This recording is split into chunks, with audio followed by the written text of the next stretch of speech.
À quelques kilomètres au sud de Rouen et à moins d'une heure de Paris, c'est ici, en Normandie, qu'une rivière vient s'abandonner à un fleuve. L'Eure et la Seine s'unissent au cœur d'un territoire riche de nature et d'histoire. D'un coup d'aile, nous partons en balade aérienne de village en cours d'eau et de manoir en château. Sur cette terre d'impressionnisme, c'est d'abord l'eau qui donne ses reflets au paysage.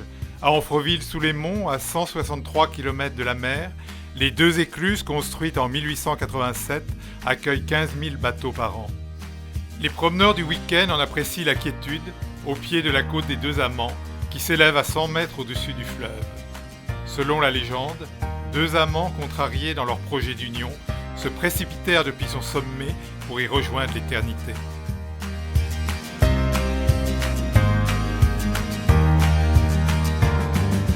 En amont du barrage, le charmant village de Pose s'étire le long d'un chemin de halage fortement marqué par la culture marinière et batelière. Pose est le point le plus éloigné de la mer où se faisait encore sentir autrefois le fameux mascaret sur la Seine. On y pratique aujourd'hui les loisirs fluviaux.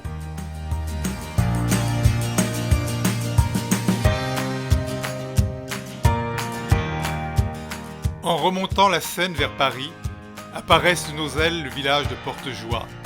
Avec un tel nom, comment imaginer que la vie n'y soit pas paisible, bercée par la douceur des paysages et la quiétude du fleuve. Son manoir du XVIIe siècle propose aujourd'hui un lieu d'accueil pour les réceptions. Le manoir de Portejoie, doté de son remarquable colombier, est désormais dévolu au plaisir et à la convivialité.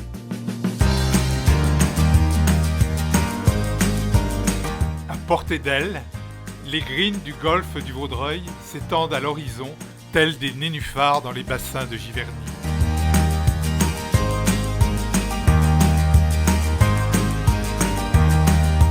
Cap au sud sur quelques kilomètres, et voici le moulin d'Andé. Face à l'île du Martinet, il nous plonge dans une oasis de verdure. Ce monument historique du XIIe siècle est devenu une maison de travail depuis 1957, qui propose un cadre d'exception au service de la création artistique.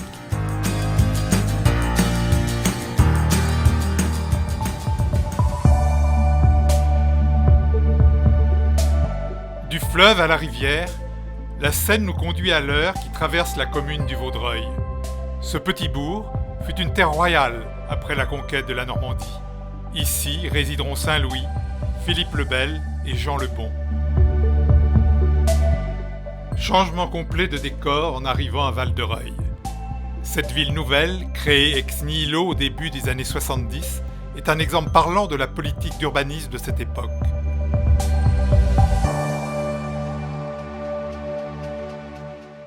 Retour vers un passé plus lointain et plus romantique au château d'Acquigny.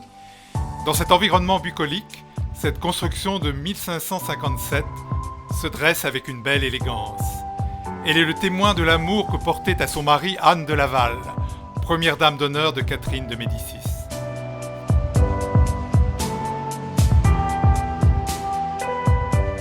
Et nous voici à Pont-de-l'Arche, la ville dont le pont enjambe la Seine et l'Eure, dont le confluent se trouve à 10 km en aval, plus près d'Elbeuf. Pont-de-l'Arche apparaît dans les archives des luttes entre Richard Cœur de Lion, duc de Normandie et roi d'Angleterre, et Philippe Auguste, roi de France. Les amateurs de patrimoine religieux apprécieront l'église Notre-Dame-des-Arts, dont la façade sud présente une belle illustration des ciselures de pierre du gothique flamboyant.